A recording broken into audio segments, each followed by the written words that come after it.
STEM is an approach to learning and study, but you know you have to really have the equipment and the tools for it to come live. In terms of the span of schools that we have in this country, when we say span, we have the primary school, we have the KG, we have the junior high and the high school. What has happened to us before 1987, this was not the case. Before 1987, we have secondary school. So that is why you never heard of high school in the names of schools, except, let's say, Kumasi High School, where I did my sixth form. Or Accra High School. Our Accra High School. There are very few of them. All of them were called secondary, right? And you see, when we talk about Accra High, it was not Accra Senior High.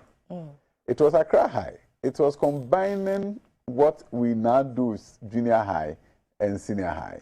So what has happened to us as a nation after 1987 is when we separated the lower secondary from the upper secondary. Okay, so now we are going back to basics. We are going back to basics to have that opportunity that if we are building new schools, the children from that locality can have their lower secondary and that senior high school. So when we say high school, we should be thinking 6 years continuously. But it's not a new system. It's not a new system that's a senior high school is going to be 6. No, high schools in Ghana is already 6 years.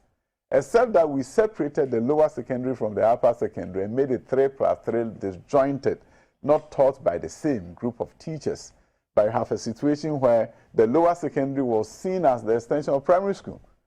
They wore the same uniforms until recently, taught by the same teachers, and there was nothing secondary about the junior high. It was always about junior high school, an extension of primary school, and now things